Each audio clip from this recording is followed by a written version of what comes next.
On today's show, the San Diego Padres are a little bit controversial sometimes, but if there's one thing that everyone can agree on, from the haters to the actual Padres fans, it's dear Lord Almighty, are they horrible at catching?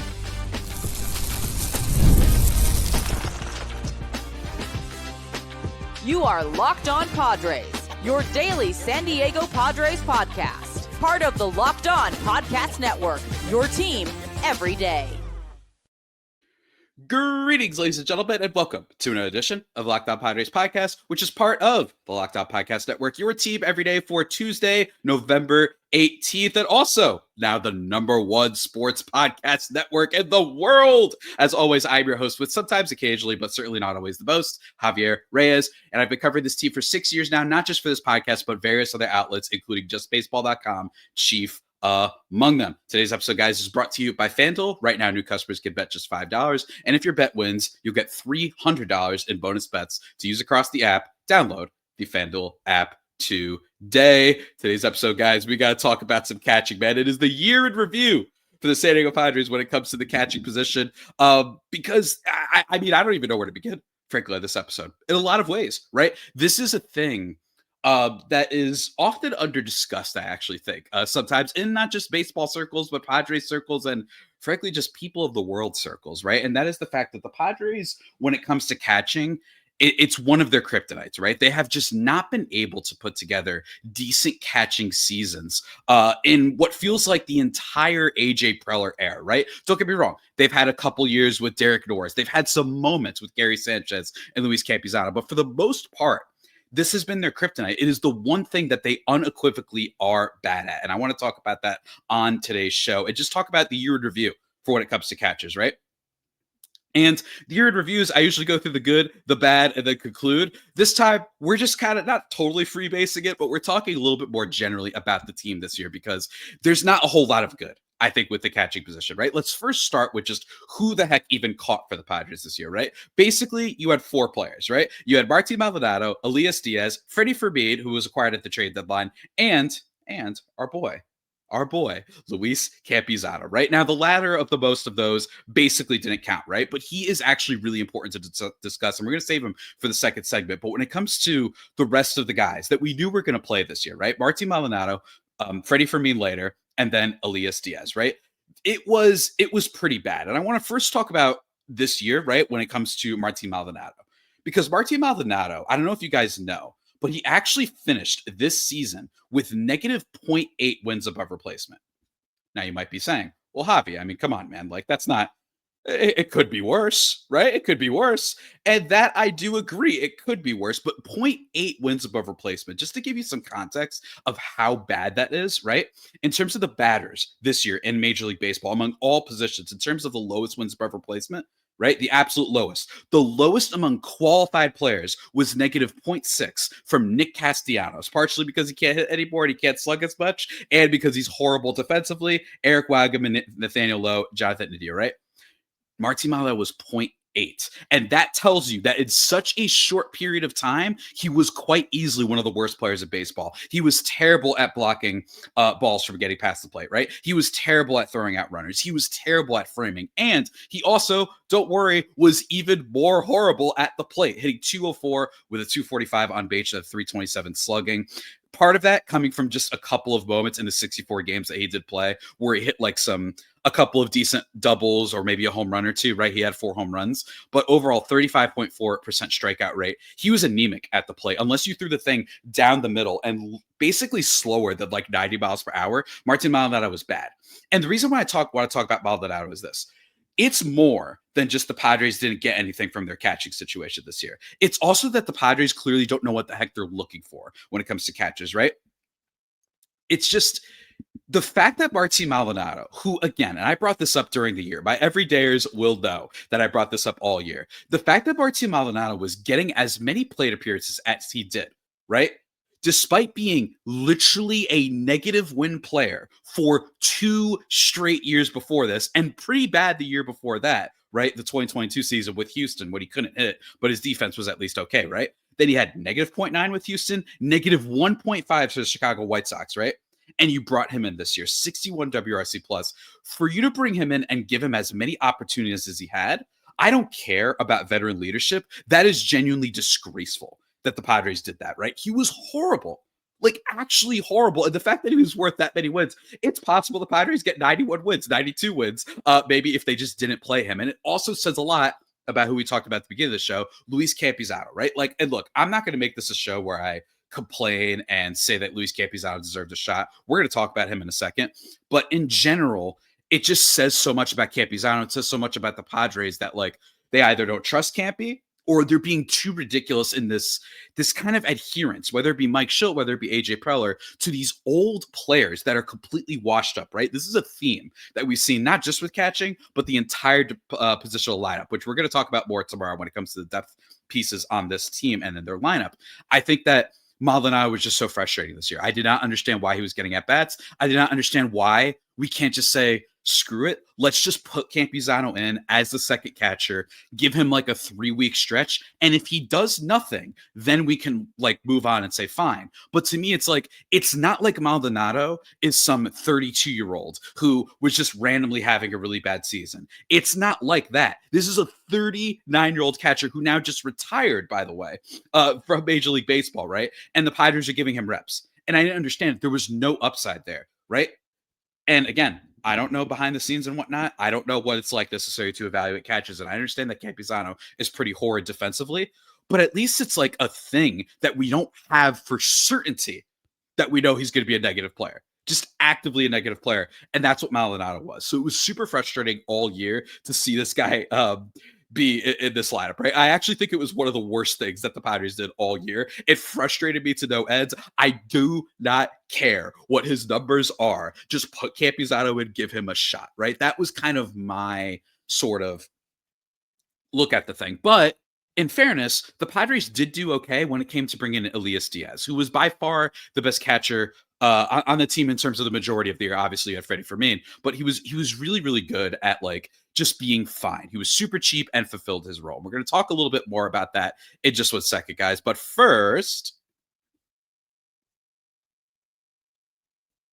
I need to take a second to talk to you about one of our sponsors, and that is our friends over at FanDuel. The NBA is back, and there's no better place to get in on the action than FanDuel, the official sports betting partner of the NBA. Even if you miss the start of the game or want to ride the hot hand, FanDuel has live bets on everything from who will score next to fourth quarter comebacks. Plus, you can even combine your live bets into a same game parlay for a shot at a bigger payout. Keeps every game exciting, especially where your team's making that late push. Right now, FanDuel is giving new customers $300 in bonus bets when your first $5 bet wins. So head to FanDuel.com to sign up and play your game with FanDuel, official sports betting partner of the NBA.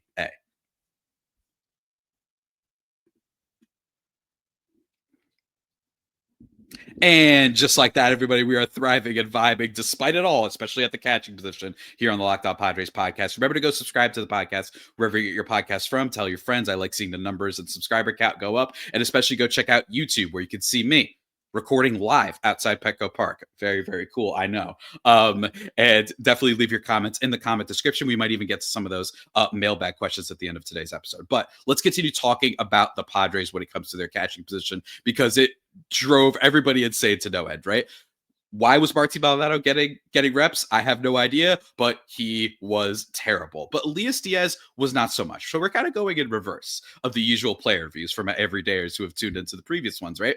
Elias Diaz was not that great, don't get me wrong. But in terms of the overall team, he finished with 0.4 wins above replacement. He didn't really hit all that well. He had a stretch at the beginning of the year where he was driving in about a singles. It was a little bit inflated by BABIP, right? He had a what is called a 133 isolated power mark.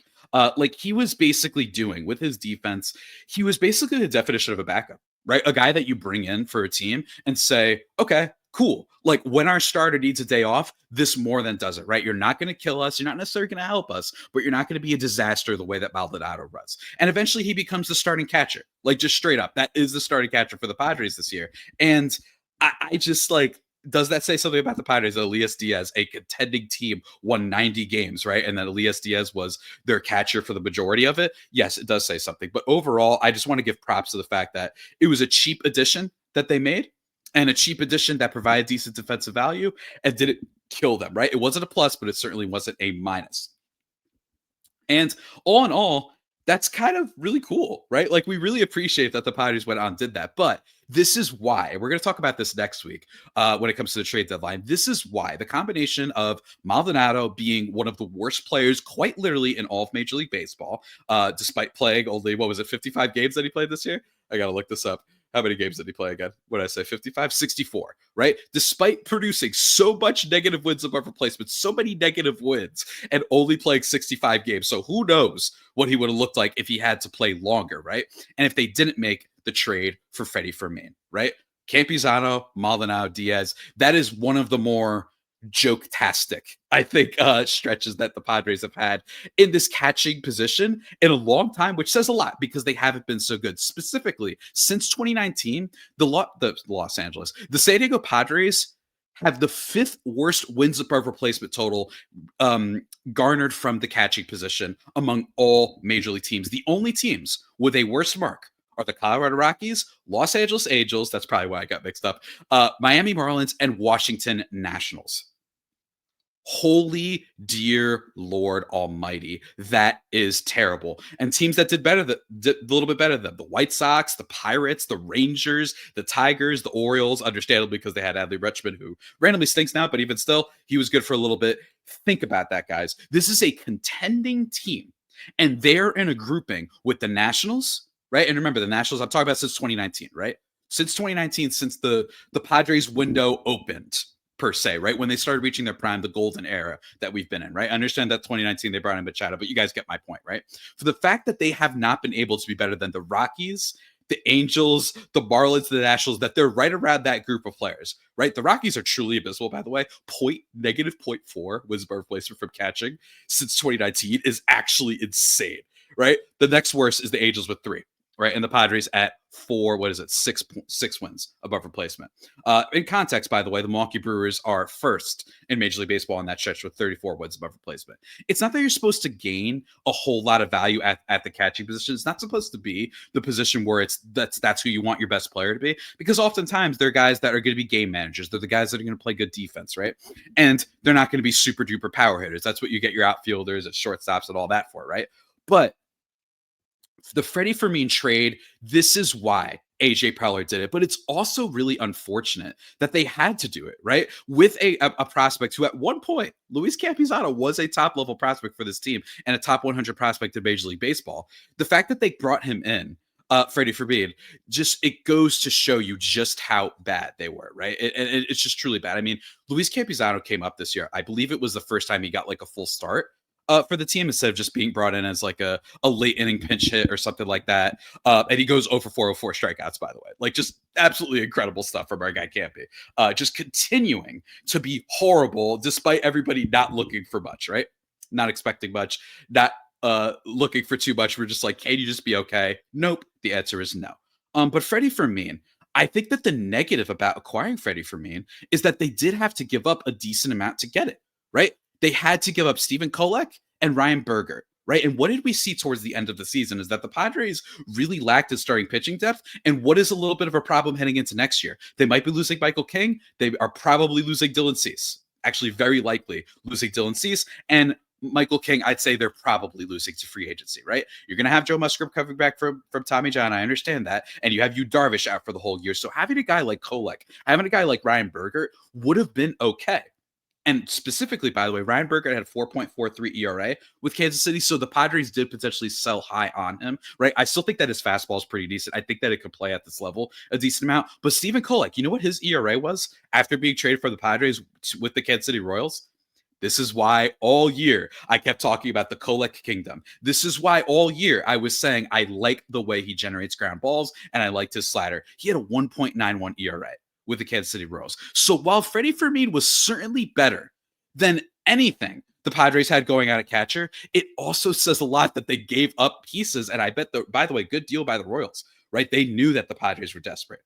And here comes the Padres with Freddy Fermin, who produced 0.5 wins per replacement for this team, by the way. Hit 244. He was okay, right? He was a really good defensive player, despite the fact that he wasn't used to working with this pitching staff and whatnot. And he needed a lot of help in that regard and needs some time to acclimate himself. The fact that he was able to do that really does speak a lot. But Freddy Fermin overall in his career, I do think that it is a mistake for the Padres to assume that this is just the guy now. Don't get me wrong, 30 years old, he's going to be 31 next year. That's not terrible, right? You could still hope that maybe he has a little bit of time to nurture and get better as a player because, well, first of all, catchers take a long time to develop. And second of all, he was behind Salvador Perez for so long that this is kind of his first opportunity to get real starters reps. So can he be a good player in the future and make the loss of Kolek, especially Kolek, and the loss of Ryan Bergert hit a little bit less hard? Absolutely, right? But the fact that it gave them that much, right? This is still a player that, upon joining the Padres, followed a similar trend. What is something that keeps happening to Padres batters when they get here? They hit worse. 648 OPS with the Royals, 617 OPS with the Padres. And he had a couple good hits. He had some good defensive moments, but it's still worth bringing up that I think all in all, Freddy Fermin, he is like the definition of absolutely awesome backup. As a starter, he's right? He's But I do think that he can be okay next year. I do think he could be a one-win player if things shake up. Maybe they could teach him some things. Maybe if they get the right hitting coach, maybe he could be a little bit better. But Freddy Fermin, as much as I love him, it does say a lot that they still had to give up decent assets for him, right? So Elias Diaz, Freddy Fermin, Martin Maldonado, and Luis Campusano, just the Legion of Doom, the four horsemen of not the apocalypse in the good way, right? This was one of the worst catching seasons that we've seen the Padres have in a long time, which says a lot because they've been pretty horrible, right, for a long time. And I thought that Austin Nola was pretty inexcusable, the amount of time that they gave him. But I say all this because my overall conclusion is this. It's not just that the Padres don't have good catchers. I don't even know if they know what they're looking for. Remember, I just talked about Martin Maldonado. Remember Austin Nola, who we figured out was basically unable to see, right? But that explains why he was so bad. And they still didn't start Luis Campusano. And here's my thing. I understand if you're saying, well, Luis Campusano, he's no good. We know this, right? It says a lot that they can't even put him in right now. But this is the same team that was bringing in guys like Jorge Alfaro, who, by the way, was not good for the Padres in the granular kind of like micro level, right? In terms of like his overall stats. He just had like 6 walk-offs that one year, and that was amazing. Don't get me wrong. But overall, as a player, he was pretty bad, and they brought him in, right? You bring in Austin Nola. You bring in Martin Maldonado. So it's not like the Padres have shown a capability and earned the trust of the fan base to be like, oh, they definitely know what they're doing when it comes to not starting Luis Campusano over these guys. I'm not saying he would have been better than Martin Maldonado. I'm saying, why aren't you at least trying it? This speaks to Mike Schultz's worst tendencies of respecting veterans, even though that is a good thing to be, right? I love it when you don't overreact to stuff. People get way too now, recency bias, goldfish memory when it comes to all sports discourse, but especially baseball. But it also says a lot that you guys aren't just going to at least try it. Who knows? Right? Who knows if this guy could go out and be a negative 0.2 instead of a negative 0.8 in 55 games. It still matters, still adds up. At least I feel like Campusano, in theory, could maybe get a hit, right? All those sort of things add up to be why it is so frustrating watching the Padres deal with this catching position. And it is something that we're going to have to hope that they address in the offseason.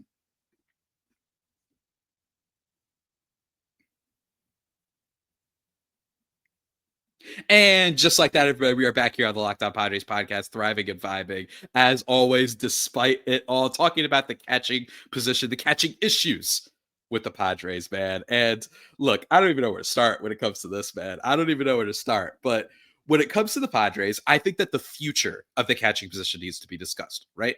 As always, we love talking about the future on the show. But this issue with Fermin, this issue with them clearly, in my opinion, not understanding what to look for in catching, right? Evidenced by Nola, Maldonado, not starting Campusano over any of those guys, et cetera, et cetera. I think that this is why I am so happy that they kept Ethan Salas. Now, don't get me wrong. Ethan Salas has really fallen in many ways as a prospect, right? He was ranked way too high to start, in my opinion. Talked about that with my guy, Aram Blayton, co-founder of justbaseball.com. Go check him out. He's really, really great. But he was ranked way too highly to start. People had this guy as like the number 1 prospect of baseball, some prognosticators. And guess what happened, right? Guess what? The 18-year-old or 17-year-old, you got to give him some time. And he's only 19, right?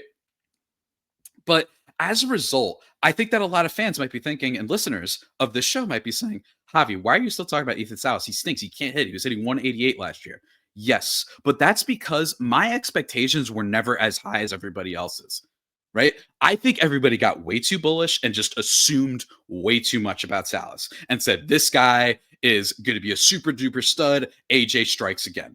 Instead of just being like, wait, guys, he's 17 and his actual production has not matched his peripherals and kind of his ceiling potential and just the main analysis. So, you know, being strong, being huge, all that sort of stuff.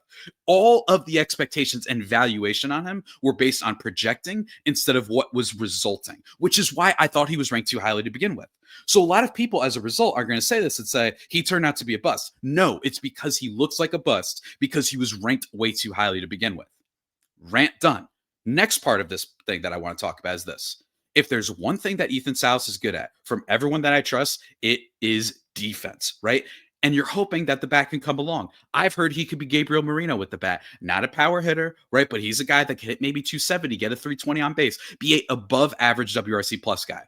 And if he's that, we're talking about a fringe all-star player. Fringe all-star player, guys. I'm being dead serious. Gabriel Moreno, just to give you guys an idea of what he was this past year, right? With the Arizona Diamondbacks, who, by the way, had a really bad season. But he produced 2.7 wins above replacement, 285, 353 on base. Basically same numbers as last year, except better. And he's only 25. 117 WRC plus this last year, right? And he's a pretty decent defender. If you combine that, Salas, we already know, is really gifted as a defender. Go listen to my episode that I did with Aram Layton a few months back, right? He believes in the defense. So even if the bat never comes, this is a guy that I wouldn't be surprised because of the fact that they are so bad at the catcher position, because of the fact that they've been so desperate, because of the fact that we've seen that the Padres and AJ Preller have a tendency to expedite the process of calling up catchers. I could see Ethan Salas debut next year. I could see it. I could see them use him in a backup role behind Freddy Fermin. And I could see them saying, well, at least we know that he's going to be a really solid defensive player. Maybe having him with the rest of the guys will be good, right? Have him be in the locker room. And I think it says a lot that he stands out in a locker room with Tatis. We heard about this a little bit in spring training, that he really has like a commanding presence, right? And that's what I like to hear. So Ethan Salas is the lottery ticket that nobody should be giving up on. I don't care if I'm in the minority on this. I don't care. I am absolutely going to be in the minority on this belief. But I really do believe that you should not give up on Ethan Salas. I think it's great that they kept him at the deadline. And while it may take some time, I understand that. Guys, if I told you right now that if you wait, that you will have Gabriel Moreno under control on this Padres team, you would take that, right? So take that upside and don't go crazy trading this guy for some middling starting pitcher or whatever, right? Or some middling bat or whatever. Ethan Salas really needs to remain on this Padres team because the upside is great. And this is a team that has been, like I said, the fifth worst wins above replacement, basically the fifth worst team at developing and getting value from catchers since 2019, right? But of course, there's also the possibility that they sign guys, right? They could bring back Elias Diaz, right? They could absolutely do that. There's also Victor Caratini, who at times was an okay backup catcher. Now, don't get me wrong. Don't get me wrong. Let me be very clear. Victor Caratini, I doubt that they're going to go back in this direction, right? Especially the Padres don't usually, relitigate and go back the same go back to the same well that they were before. This just doesn't happen in baseball in general. But I'm just saying, Victor Caratini, 1.9 wins above replacement with the Astros back in 2024. And then this past year, 259, 324 hitter. He did all right, man. He did all right. 104 WRC plus. He was good for 0.8 wins above replacement, right? Not as good defensively this past year. But nonetheless, here's what I'm trying to say. Caratini would be pretty decent. I really do. And also, again, do I think it's a coincidence that the worst stretch outside 2018 with the Cubs of Caratini's career was with the Padres? No, I don't. He produced 0 wins above replacement with the Padres that year. Crazy, right? I just don't think they know what they're doing with this position. But forget Caratini. You could also go after Danny Jansen, right? Danny Jansen. These are players, by the way, that are very, very, very cheap. These are not going to be guys that every team is going to be tripping over themselves for. I will say that Danny Jansen had a nice bounce back year. He had a 103 WRC plus. He was able to get on base a lot. He had a really good walk rate. He's always had a good walk rate. Pretty good defense as well. 1.3 wins above replacement. But that's a position you could go for. And then there's, of course, JT Realmuto, who is on the down. Don't get me wrong. He's been kind of on the down when it comes to his career trajectory, right? Everything's kind of getting worse. He had a 94 WRC plus this year. It's been going down for a while, but he has the veteran sort of experience. He has the ability to at least be okay. but he's probably going to cost a little bit more, I think, for this Padres team. So whether or not they're able to do that, right? Whether or not the Padres can bring out the book and say, you know what, let's bring in a guy like Realmuto, give him a 2-year deal, right? Maybe he could do that. Best fit predicted by the Athletic is the Padres or the Phillies for JT Realmuto. 2 years, $34 million. If you do that, all of a sudden a strength of this team would be catching. If you do Victor Caratini or Danny Jansen, it could be a strength. Basically, what I'm trying to say is Freddy Fermin going into next year as the starting catcher for this team would make me a little bit worried because I really do believe he's a backup. But if you get 2 high quality backups and that's just kind of what you vacillate between next year, I'd be all for it. Right, I really would be, and it would be awesome because it would give more time for Salas to develop. If you're able to sign JT Realmuto to a 2-year deal, right? Even if he's terrible, you still have Fermin under control, and then you can say, all right, JT Realmuto is the catcher, but we have Fermin as the backup if that goes wrong whatsoever. And then hopefully over the next 2 years, Ethan Salas develops. We see a little bit more improvements at the plate to say, all right, I'm a little bit more confident in bringing him up because at the very minimum, he's going to give us defensive value, and that's going to be great. The Padres have the chance to really produce at a position that they have not had any value from in a long time, outside a half-season stretch from Gary Sanchez and Luis Campusano, outside that 1 year from, I think it was Derek Norris, right, when he hit a bunch of home runs, they could really produce some decent value here. So what do I think they should do? Any of those catchers, I really think is fine because of Fermin. I really do. I think that Jansen, Caratini, Realmuto would be awesome. Maybe even a James McCann, but bringing in a guy on a cheap deal instead of saying, let's definitely rely on Ethan Salas, which is a thing that I could see them doing in the second half if they're just producing super poorly at the catching position, I would just be more comfortable with that. I want to give Ethan Salas time because I think he's a lottery ticket that's worth waiting on. And frankly, guys, how many times have I said on this episode? We've been doing the trade and stars and scrubs strategy for a while. So maybe we should hold on to the prospects and just see what we could get from that area and see if those guys can be called up and be something special and be under club control for a team that has payroll concerns, right? Because they're already top 5 in payroll and whatnot, and with a sale of the team imminent, or at least imminent as in maybe the next year or so, right? It would be really, really helpful. Really, really helpful, guys.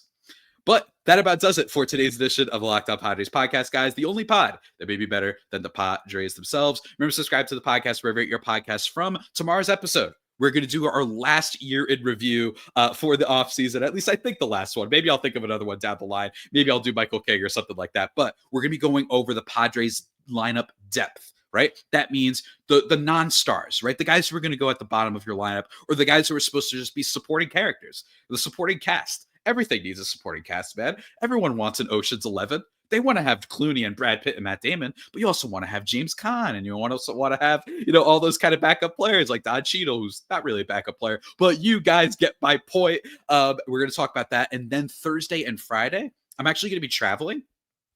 So I'll have some pre-recorded episodes. So if you're wondering if there's breaking news or anything, I doubt it. But if there is breaking news, I won't be able to get to that immediately. It will be the worst moments of the Padres 2025 and the best moments of 2025 for the Padres, right? That'll be a lot of fun. Just a fun, kind of stretch to end your week for what is a crazy offseason. And then next week, might as well tease, we're also going to be going over the trade deadline. I want to kind of just look back at that in retrospect and whether or not it was a good idea for the Padres to have done what they did. Right? Going to be a lot of fun, guys. Stay tuned, though, of course, for any breaking news and all the reactions on this here podcast, guys. Thank you so much for tuning in. And until next time, stay safe and, of course, stay faithful. My Friday Faithful homies, take care.